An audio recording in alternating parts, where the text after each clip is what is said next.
Madam ಯಾರು ಮಧ್ಯದಲ್ಲಿ ಇದ್ದೀರಾ ಅವ್ರು ತೆಗೆದುಬಿಡ್ರಿ. ಹಾಂ ತೆಗೆದು ಗ್ರೂಪ್ ಹಾಕಿ ಮೇಡಮ್.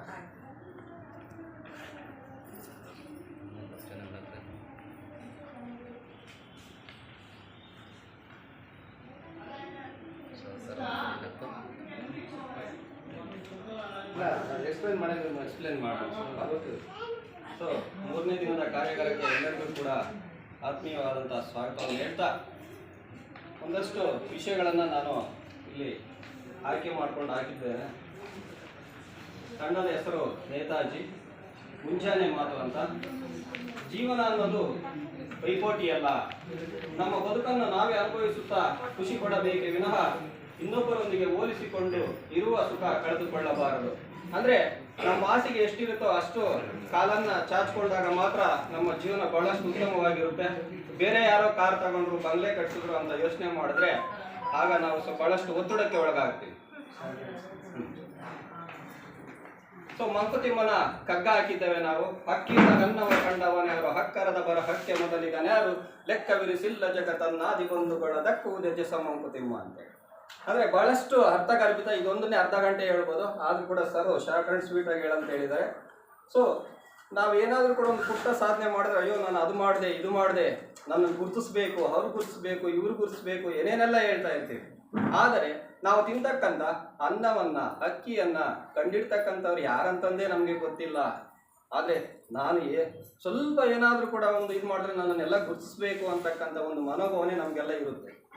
ಸೊ ಅಂತಹ ಮನೋಭಾವನೆಯನ್ನು ಇಟ್ಕೊಳ್ಳದೆ ನಾವೇನು ಸಮಾಜಕ್ಕೆ ಒಳ್ಳೆಯದನ್ನು ಮಾಡ್ತೀವಿ ಅದನ್ನು ಮಾತ್ರ ಮಾಡ್ಕೊಂತ ನಾವು ಮುಂದುವರಿಬೇಕು ಅಂತಕ್ಕಂಥದ್ದು ಇದರ ಒಂದು ಆಶಯ.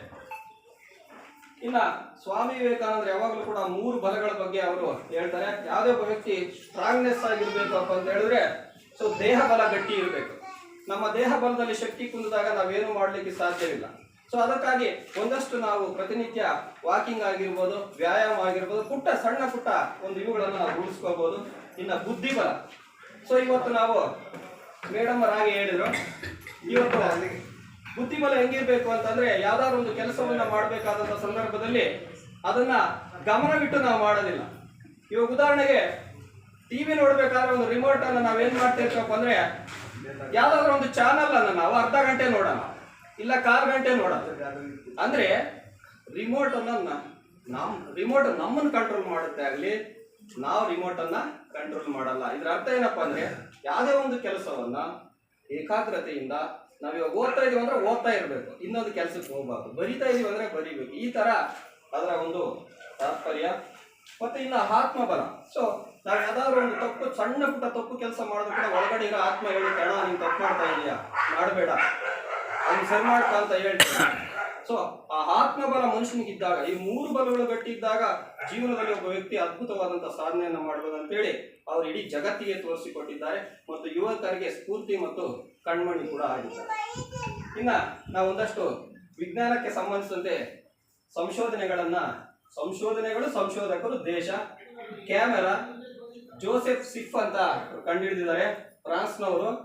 ಇನ್ನು ಸಾರಜನಕ ಡೇನಿಯಲ್ ರುದರ್ಫರ್ಡ್ ನ್ಯೂಜಿಲೆಂಡ್ ದೇಶದವರು. ಬೈಸಿಕಲ್ ಕಾರ್ಲ್ ವಾನ್ ಸಾಗಾ ಬ್ರಾನ್ ಅಂತ ಜರ್ಮನಿ ದೇಶದವರು. ಅಂತರ್ಜಾಲ ವಿಂಡ್ಸರ್ಫ್, ಏನ್ ನಾವು ಇವತ್ತು ಬಳಸ್ತಾ ಇದ್ದೀವಿ ಇಂಟರ್ನೆಟ್ ಅನ್ನ, ವಿಂಡ್ಸರ್ಫ್ ಅವರು ಕಂಡುಹಿಡಿದಿದ್ದಾರೆ, ಅದು ಅಮೆರಿಕ ದೇಶದವರು. ಇನ್ನ ಕಟು ಪ್ರವಚನ ಅಂತೇಳಿ ಒಂದು ಹಾಕಿದ್ದೇವೆ. ಸೊ ಇದು ತರುಣ್ ಸಾಗರ್ ಅವರು, ನಿಮಗೆ ಗೊತ್ತಿದೆ, ಜೈನರ ಒಂದು ಮಹಾನ್ ವ್ಯಕ್ತಿಗಳಾಗಿರ್ತಕ್ಕಂಥವರು, ಬಹಳಷ್ಟು ಪ್ರವಚನಗಳನ್ನ ಕೊಟ್ಟಿದ್ದಾರೆ. ಅವರೊಂದು ಮಾತನ್ನ ಹಾಕಿದ್ದೇವೆ.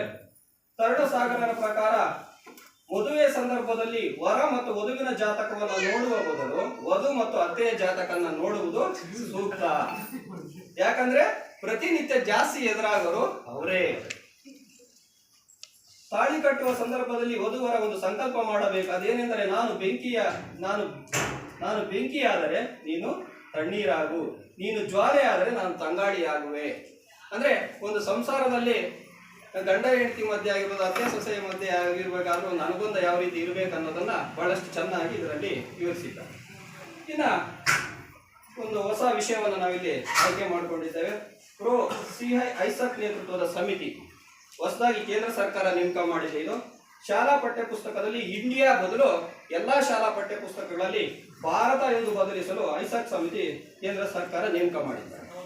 ಅದರಲ್ಲಿ ಒಂದು ಬಹಳಷ್ಟು ಇತಿಹಾಸಗಳಲ್ಲಿ ನಮ್ಮ ರಾಜರ ಸೋಲುಗಳನ್ನೇ ಜಾಸ್ತಿ ಬಿಂಬಿಸಿದ್ದಾರೆ. ಸೊ ನಮ್ಮ ರಾಜರ ಗೆಲುವುಗಳನ್ನ, ನಮ್ಮ ದೇಶದ ರಾಜರ ಗೆಲುವುಗಳನ್ನ ಬಹಳಷ್ಟು ಜನ ಹೋರಾಟಗಳಲ್ಲಿ ಗೆದ್ದಿದ್ದಾರೆ ಅಂತಕ್ಕಂಥ ಪರಿಕಲ್ಪನೆಗಳನ್ನು ಮೂಡಿಸಬೇಕಂತಕ್ಕಂಥ ಅಂಶ ಕೂಡ ಈ ಒಂದು ಸಮಿತಿ ಹೇಳಿದೆ. ಇನ್ನ ಮಾನವನ ಉಸಿರಾಟ ಜೀವನ ಪರ್ಯಂತ ಒಂದೇ ರೀತಿ ಇರುತ್ತದೆ.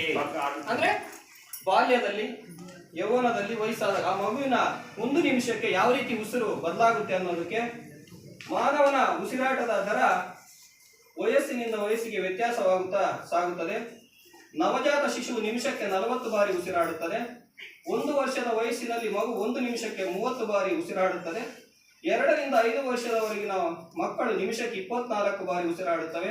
ವಯಸ್ಕರು 1 ನಿಮಿಷಕ್ಕೆ ಸರಾಸರಿ 16 ಬಾರಿ ಉಸಿರಾಡುತ್ತಾರೆ. ಜೀರೋ ಆದ್ರೆ ಅವ್ರ ಟಚ್ ಜೀರೋ ಒಂದು ವ್ಯಕ್ತಿ ಪರಿಚಯ. ನಿಜವಾಗ್ಲೂ ಕೂಡ ಎಷ್ಟೋ ಜನಕ್ಕೆ ನಮ್ಗೆ ಅದಿಲ್ಲ ಇದಿಲ್ಲ, ನಾವೇನು ಸಾಧನೆ ಮಾಡಕ್ ಆಗಲ್ಲ ಅಂತ ಒಂದು ಮನೋಭಾವನೆ ಇರುತ್ತೆ. ಅಂತ ಒಬ್ಬ ಅಂಗವಿಕಲ ವ್ಯಕ್ತಿ, ಅಂಗವಿಕಲ ಮಹಿಳೆ ಒಂದು ಅದ್ಭುತವಾದ ಸಾಧನೆಯನ್ನ ಮಾಡಿದ್ದಾಳೆ. ಜಮ್ಮು ಕಾಶ್ಮೀರದ 16 ವರ್ಷದ ಶೀತಲಾ ದೇವಿಯವರಿಗೆ 2 ಕೈಗಳಿರಲಿಲ್ಲ. ಆದರೆ ಕೈಗಳಿಲ್ಲ ಎಂದ ಕೊರಗಂತೂ ಅವರಿಗೆ ಇಲ್ಲವೇ ಇಲ್ಲ. ಕೈಗಳಿಲ್ಲದಿದ್ದರೂ ಕೂಡ 2 ಕಾಲುಗಳ ಮೂಲಕ ಬಿಲ್ಲು ಬಾಣವನ್ನು ಸರಿಯಾಗಿ ಗುರಿಯಾಗಿಟ್ಟು ಶೀತಲಾದೇವಿ 2023ರ ಪ್ಯಾರಾ ಏಷ್ಯನ್ ಕ್ರೀಡಾದ ಮೂಲಕ ಒಂದೇ ಆವೃತ್ತಿಯ ಆರ್ಚರಿ ಬಿಲ್ಲುಗಾರಿಕೆಯಲ್ಲಿ 2 ಚಿನ್ನ ಗೆದ್ದ ಭಾರತದ ಮೊದಲ ಮಹಿಳಾ ಕ್ರೀಡಾಪಟು ಎಂಬ ಹೆಗ್ಗಳಿಕೆಗೆ ಪಾತ್ರರಾಗಿದ್ದಾರೆ. ಇದೇ ಕ್ರೀಡಾಕೂಟದಲ್ಲಿ ಡಬಲ್ಸ್ ನಲ್ಲಿ ಬೆಳ್ಳಿ ಪದಕ ಗೆದ್ದು ಹ್ಯಾಟ್ರಿಕ್ ಸಾಧನೆ ಕೂಡ ಮಾಡಿದ್ದಾರೆ. ಅಂದ್ರೆ ಏನೂ ಇಲ್ಲ, ಒಬ್ಬ ಅಂಗವಿಕಲ ಮಹಿಳೆ ಇವತ್ತು ಆ ಮಟ್ಟಕ್ಕೆ ಒಂದು ಚಿನ್ನದ ಪದಕವನ್ನ ಗೆಲ್ತಾಳೆ ಅಂದ್ರೆ ಇದು ಕೂಡ ಎಲ್ಲರಿಗೂ ಕೂಡ ಒಂದು ಸ್ಫೂರ್ತಿಯಾಗಿರ್ತಕ್ಕಂಥದ್ದೇ. ನಾವು ಏನೇ ಒಂದು ಕೆಲಸ ಮಾಡ್ಲಿ ಅದನ್ನ ಅಚ್ಚುಕಟ್ಟಾಗಿ ನಾನು ಗೆಲ್ತೀನಿ ಅಂತಕ್ಕಂಥ ಮನೋಬಲ ಇದ್ದಾಗ ಮಾತ್ರ ಏನಾದ್ರೂ ಕೂಡ ವ್ಯಕ್ತಿ ಸಾಧನೆ ಮಾಡೋದಕ್ಕೆ ಸಾಧ್ಯ. ಇನ್ನ ಸ್ವಲ್ಪ ಜನರಲ್ ಈವೆಂಟ್ಸ್ ಅನ್ನ ನಾವು ಇಲ್ಲಿ ಹಾಕಿದ್ದೇವೆ. ಭಾರತದ ಮೊಟ್ಟ ಮೊದಲ governor general William Bentinck. Lala Lajpat Roy ಅವರನ್ನ ಪಂಜಾಬ್ನ ಕೇಸರಿ ಅಂತ ಕರೀತಾರೆ. ಸುಪ್ರೀಂ ಕೋರ್ಟ್ ಮಾರ್ಚ್ 26, 1774 ಕೋಲ್ಕತ್ತಾದಲ್ಲಿ ಸ್ಥಾಪನೆ ಆಗುತ್ತೆ. ಇಂಟರ್ನ್ ಕಮಿಷನ್ ವರದಿ ಆಧಾರದ ಮೇಲೆ ಏಪ್ರಿಲ್ 1, 1930 ಭಾರತೀಯ ರಿಸರ್ವ್ ಬ್ಯಾಂಕ್ ಕೂಡ ಇಲ್ಲಿ ಸ್ಥಾಪನೆ ಆಗುತ್ತೆ. ಸೊ ಕೊನೆಯದಾಗಿ ನಾಗರಿಕ ಸೇವೆಯ ಸೌಲಭ್ಯಗಳು. ನಾವೆಲ್ಲರೂ ಕೂಡ ಒಂದು ಸರ್ಕಾರದ ಅಡಿಯಲ್ಲಿ ಕೆಲಸ ಮಾಡ್ತಾ ಇರೋದ್ರಿಂದ ಒಂದಷ್ಟು ಮೌಲ್ಯಗಳು ನಮಗೆ ಶಿಕ್ಷಕರಿಗೆ ಅಂತಲ್ಲ, ಒಂದು ನಾಗರಿಕ ಸೇವೆಯಲ್ಲಿ ಯಾರ್ಯಾರು ಕೆಲಸ ಮಾಡ್ತಾರೋ ಅವರೆಲ್ಲರಿಗೂ ಕೂಡ ಬಹಳಷ್ಟು ಮುಖ್ಯವಾಗಿರ್ತಕ್ಕಂಥದ್ದು. ಮತ್ತು ಜವಾಬ್ದಾರಿ ಮತ್ತು ಹೊಂದಾಣಿಕೆ. ಸೊ ಯಾವುದೇ ಒಂದು ಸ್ಥಳದಲ್ಲಿ ಕೆಲಸ ಮಾಡ್ತೀವಿ ಅಂತಂದ್ರೆ ನಾವು ಜವಾಬ್ದಾರಿ ಇರಬೇಕು ಮತ್ತೆ ಹೊಂದಾಣಿಕೆ ಇರಬೇಕು. ಯಾವುದೇ ಒಂದು ಸ್ಟಾಫ್ ಅಲ್ಲಿ ಆಗಿರ್ಬೋದು, ಶಿಕ್ಷಕರಲ್ಲಾಗಿರ್ಬೋದು ಮನಸ್ತಾಪಗಳಿದ್ರೆ ಅವುಗಳನ್ನ ಜಾಸ್ತಿ ಎಳಿದೆ ಪ್ರೀತಿ ವಿಶ್ವಾಸದಿಂದ ಚೆನ್ನಾಗಿ ಕೆಲಸ ಮಾಡ್ಬೋದು ಅಂತಕ್ಕಂಥ ಒಂದಿದು. ಇನ್ನ ಕಾನೂನು ಬದ್ಧತೆ. ನಮ್ಮ ಸಂವಿಧಾನದ ಆಶಯಗಳೇನಿದೆ, ಮೂಲಭೂತ ಹಕ್ಕುಗಳು, ಮೂಲಭೂತ ಕರ್ತವ್ಯಗಳು ಮತ್ತು ರಾಷ್ಟ್ರೀಯ ಭಾವೈಕ್ಯತೆಯನ್ನು ಬೆಳೆಸ್ತಕ್ಕಂಥ ಕ್ರಮಗಳಾಗಿರ್ಬೋದು, ಇವೆಲ್ಲವುಗಳ ಅಡಿಯಲ್ಲಿ ನಾವು ಒಂದಷ್ಟು ಸಮಾಜಕ್ಕೆ ಉತ್ತಮ ಕೆಲಸಗಳನ್ನ ಮಾಡ್ಬೋದು. ಇನ್ನ ವೃತ್ತಿಪರ ಬದ್ಧತೆ. ಸೊ ನಾವು ಯಾವುದೇ ಒಂದು ಕೆಲಸವನ್ನ, ಇವಾಗ ಯಾವುದೋ ಶಿಕ್ಷಕರಾಗಿದ್ದೀವಿ ಅಂದ ಮೇಲೆ ಆ ಒಂದು ವೃತ್ತಿಗೆ ನಾವು ಬದ್ಧತೆ ಇರಬೇಕು.